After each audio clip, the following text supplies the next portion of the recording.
Next guest, though, is the author of Rebel Ideas, The Power of Diverse Thinking, and says even challenges of upside-down world during the pandemic. There's an opportunity there. Matthew Syed joins me from London. I sort of know what you mean, but I'm not sure I see it, if that makes sense. This idea that, obviously there are lessons and opportunities within this, but where do you see on this individualistic basis the opportunity?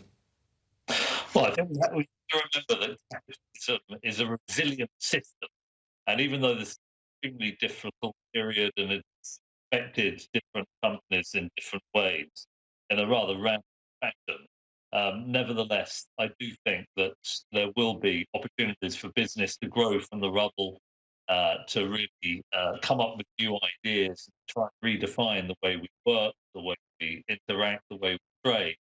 So I agree that it's tough, but I don't want us to be wholly gloomy.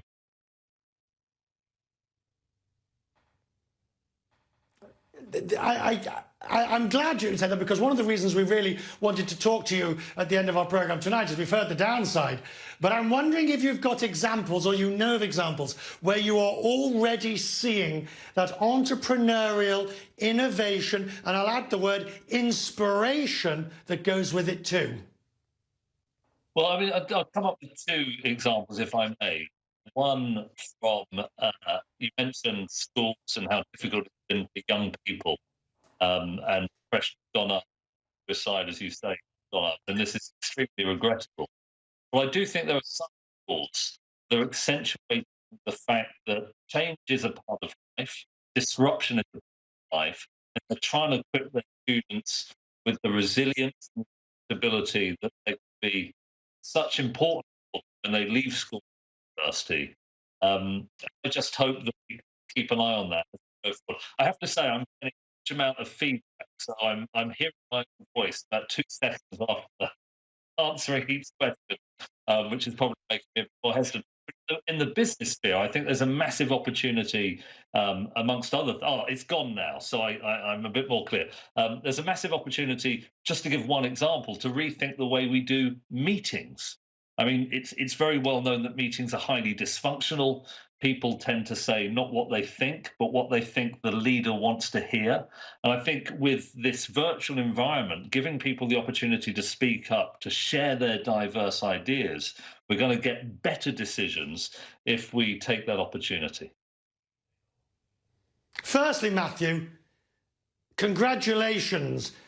I don't know how you kept going. There are many of us who do this professionally that when we hear ourselves coming back, we give up the ghost and sort of become gibbering wrecks. It's a testament to your academia that you kept going. Look, Matthew, within this context of schools, what I really worry about is that those who have will succeed, but I worry about those who do not. And I wonder whether society is able to cope with that. I think that's a very significant concern. There is a phenomenon, as you probably know, called summer learning loss, which is that during the long summer break that we traditionally have at the end of an academic year, 6 weeks in the UK, perhaps 10 weeks in the US, I'm not sure, but people from poorer backgrounds tend to drop off more significantly cognitively, because they don't have access to private tuition, to museum visits and other things of that kind. And I think you're right to say that lockdown will increase the differential between kids from richer and from poorer backgrounds. I think governments have to think highly strategically about what they do about that. But we should remember that even though this has been an unprecedented disruption, industries will be disrupted significantly in the future. If we can think carefully about how we equip young people with the capacity to deal with change, rather than positioning change as wholly negative, which I think we're doing a bit too much in the media on this side of the pond, I think that could be a positive to take away.